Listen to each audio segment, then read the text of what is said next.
Hotep, cher Kamit. Alors, je vais faire un petit partage en ce qui concerne l'entrée de la maison. Alors, l'entrée de la maison, l'idéal c'est que ce soit à l'est. Que vous ayez l'entrée de la maison à l'est et à l'opposé, donc à l'ouest, vous avez des grandes fenêtres. Là, ça permet naturellement de faire circuler les énergies. Le soleil va entrer à l'est avec sa lumière, purifier la maison et va se diriger jusqu'à l'ouest où tout le négatif qui était purifié va sortir. Donc, avec des grandes fenêtres. C'est une maison à deux entrées, une à l'est, une à l'ouest. C'est super. Pareil que chaque maison, que ce soit une villa, un appartement, l'immeuble, voilà, c'est pareil. Alors, vous observez souvent des vieux, voilà, pour ceux qui ont fait l'Afrique, voilà, vous observez souvent des vieux qui vont dire aux enfants de ne pas s'asseoir à l'entrée d'une maison, à l'entrée d'une boutique, à l'entrée voilà, à l'entrée des espaces commerciaux et tout ça, parce que justement, quand vous avez par exemple une boutique et puis ou un objet commercial, quelqu'un vient s'asseoir à l'entrée, la personne peut facilement envoûter votre lieu. Si c'est un endroit commercial par exemple, une boutique, quelqu'un vient s'asseoir à l'entrée de votre boutique.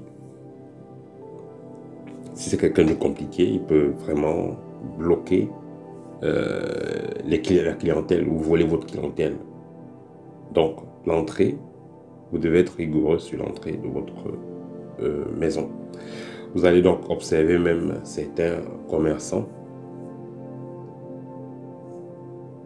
Dans certains commerces, dans certaines maisons, certains restaurants, certains magasins, vous allez observer souvent des objets assez particuliers. Parfois, on a dessiné des choses, parfois on a attaché des choses sur l'entrée, parce que justement, les gens sont conscients de cela. Et il faut noter que le monde, comme le monde physique a ses règles, le monde spirituel également a ses règles. Il y a des entités, il y a des vibrations qui ne peuvent pas traverser votre maison, qui ne peuvent pas traverser certaines entrées, quand il y a certains objets et ont certaines vibrations. Donc même ces entités-là lisent ces symboles et comprennent. C'est comme le code de la route. Vous voyez ligne rouge, vous voyez deux lignes, vous voyez une ligne, vous voyez la ligne qui est doublée, la ligne qui est unique. Vous voyez les lignes qui sont espacées et vous comprenez ce que ça veut dire. Donc c'est pareil.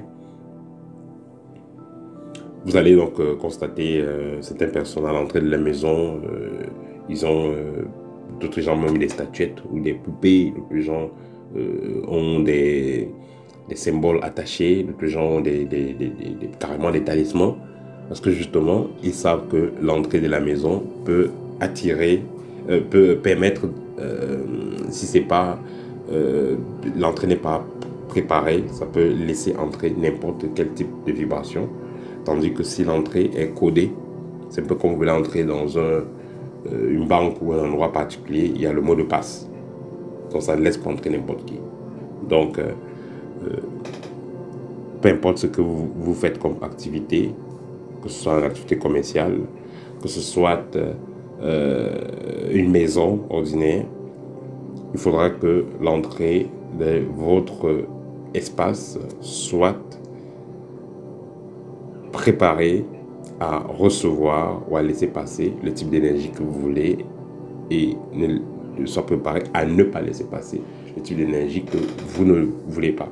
Donc, à l'entrée, si c'est l'entrée d'une maison par exemple, si vous décidez de mettre certaines plantes, comme les ancêtres faisaient, certaines plantes ou certaines pierres, ça sera quelque chose de bien.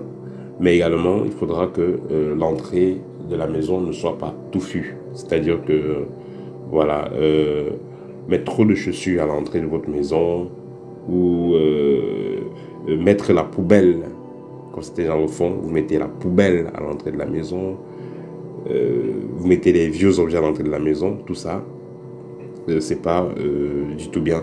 Il faudra mettre, pour avoir donc des plantes, des pierres, pour avoir des symboles comme ancre pour le kami, par exemple, l'ancre ou peut-être une pyramide, ce que vous voulez, à l'entrée de votre maison. Ça va permettre comme ça d'attirer le type d'énergie que vous voulez. Et voilà. Donc vous mettez des symboles qui renvoient à ce que vous voulez. Et vous mettez aussi, dans certains cas, des symboles qui renvoient à ce que vous ne voulez pas. C'est important. Mais le plus important sera de mettre des symboles de mettre en priorité, ou alors de façon plus visible, un objet qui renvoie à l'énergie, le type d'énergie que vous voulez attirer. Voilà, donc celui qui est par exemple dans un espace commercial, c'est vrai que mettre des objets de protection sera intéressant, mais il va beaucoup plus mettre un objet qui va attirer le rayonnement qu'il veut dans son entreprise. Voilà, et pour finir, vous allez constater aussi à l'entrée de certaines maisons, il y a parfois certaines formes géométriques. Je ne parle pas ici de la porte, je parle de la toiture. Vous allez constater certaines maisons à l'entrée. Dont la toiture est faite et le sommet de la toiture, c'est une forme de pyramide. Voilà. Parfois une pyramide avec un carré, parfois une pyramide avec un rond, parfois tout simplement une pyramide. Voilà. Ce qu'il faut comprendre, c'est que j'ai déjà fait une vidéo sur la pyramide. La pyramide, de par sa forme, permet donc d'attirer les énergies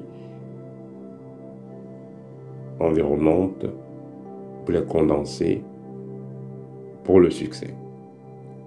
Donc, tout simplement, une maison avec des pyramides, c'est une maison avec pyramide, une entreprise, donc à l'entrée, on a mis, disons, qui a une toiture, une entreprise qui a été construite dans un immeuble qui a une toiture en forme de pyramide.